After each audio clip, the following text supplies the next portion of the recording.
On this episode of the Boozy Cruiser, we're living the ultimate dream in Bora Bora. We go swimming with the locals and find some overly friendly and curious stingrays. Join me for an incredible French Polynesian dining experience and much, much more. This is 2 unforgettable days on board Silversea Cruises, exploring what might just be the greatest cruise port in the world. This is Bora Bora.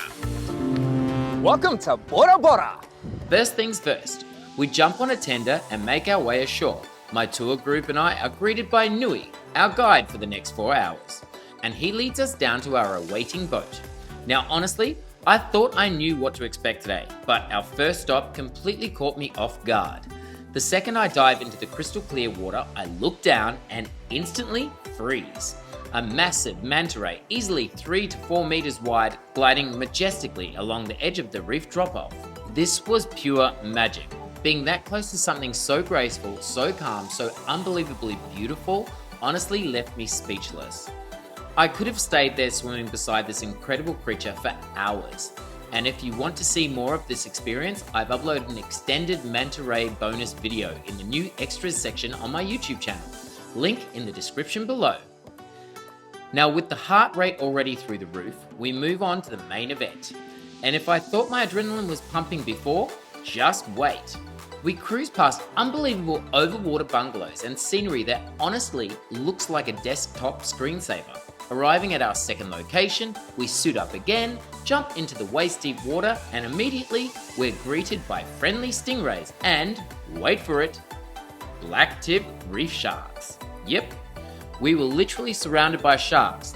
Now Nui assured us they're harmless and very used to people.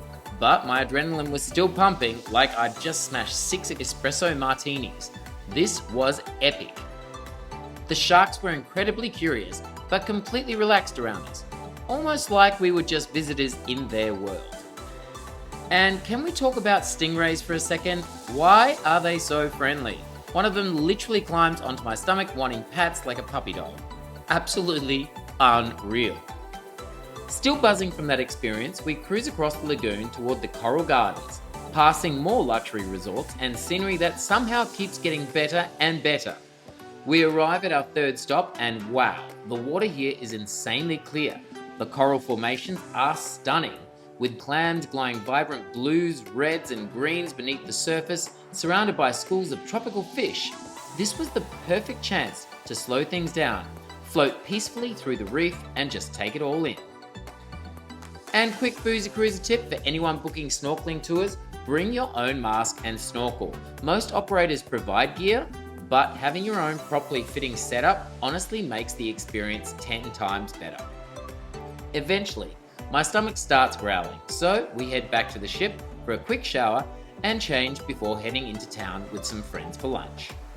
And cruisers, if you eat one lunch in Bora Bora, make sure it's this place. St. James, Bora Bora.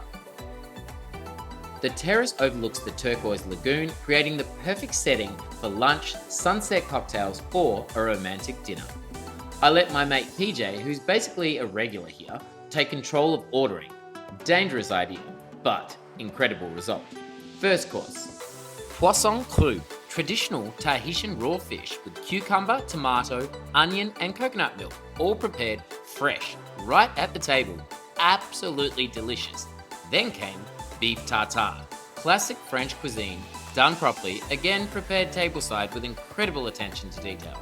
And because apparently we weren't full enough already, we also shared warm truffle brie stuffed with mascarpone, served with salad and fig jam. And yes, there may have also been 1 or 2 mojitos involved.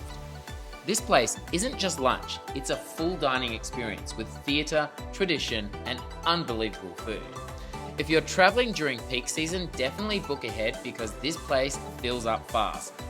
Barely able to walk after lunch, I decide the only logical solution is to walk it off through town. Along the way, I stop at Robert 1 Bora Bora, and this place is incredible. Tahitian pearls are considered some of the finest in the world, and Robert Wan is known as the Emperor of Pearls. The craftsmanship behind these pieces is honestly unbelievable, and they even have their own Instagram famous proposal jetty. So fellas, if you're planning on proposing, wink wink, this might be your moment. Now somehow, despite still being ridiculously full from lunch, it's time for dinner because cruise life. Tonight we're heading to a private motu called Motu Tapu for a sunset dinner experience. We board the catamaran and cruise across the lagoon. As we arrived at Motu Tapu, we're greeted by traditional Tahitian music echoing across the island. The entire atmosphere was magical. Silversea absolutely pulled out all the stops tonight with an incredible feast, amazing entertainment, and to top it all off, a trio of unbelievably talented fire twirlers. Honestly, a perfect way to finish day one in Bora Bora. And if you're enjoying this episode so far, make sure you give it a big thumbs up. Hit that subscribe button and come join the Boozy Cruiser family. We've got cruise adventures, hidden gems, travel tips, amazing food and drinks, and new episodes launching regularly throughout the year. Now day 2, we're stepping things up another level. Today, we're doing a deluxe lagoon tour in style. We meet our guide Gail, who promptly leads us down to our luxury cruiser. And within minutes, we're powering across the lagoon. Now, this was such an awesome way to see Bora Bora. As we cruise through the lagoon, Gail explains how the island was formed. Thousands of years ago, Bora Bora was an active volcano rising from the ocean floor. Over time, the volcano became extinct and slowly collapsed inward, while coral reefs continued growing around it. So technically, right now, we're cruising inside the remains of an ancient volcanic crater. How cool is that? Along the way, we spot eagle rays gliding across the white sandy bottom, more blacktip reef sharks, and even more stingrays. Eventually, we arrive at the famous coral gardens on the eastern side of the lagoon, often called the aquarium. And seriously, this place looked like someone turned saturation to maximum. The coral was incredible, the fish were everywhere, and this is also where you'll find the famous "I love Bora Bora" sign made from rocks on the ocean floor. Perfect family holiday footage right there. After snorkeling, we head to a private stretch of shallow beach where Gail absolutely spoils us. Not only does he put on an incredible show, but he serves up fresh tropical fruit platters and mango coconut rum cocktails while we stand waist deep in warm crystal clear water. This is luxury. With a boat full of very happy passengers, we eventually head back toward the ship. And because Silversea Cruises always goes above and beyond, lunch today is once again on Motu Tapu. And this is where I decided to try Tahitian dancing. Now trust me, it's way harder than it looks. Or maybe I just make it look harder than it looks. Either way, I gave it a crack. And honestly, after everything we experienced over these 2 days, I'm calling it.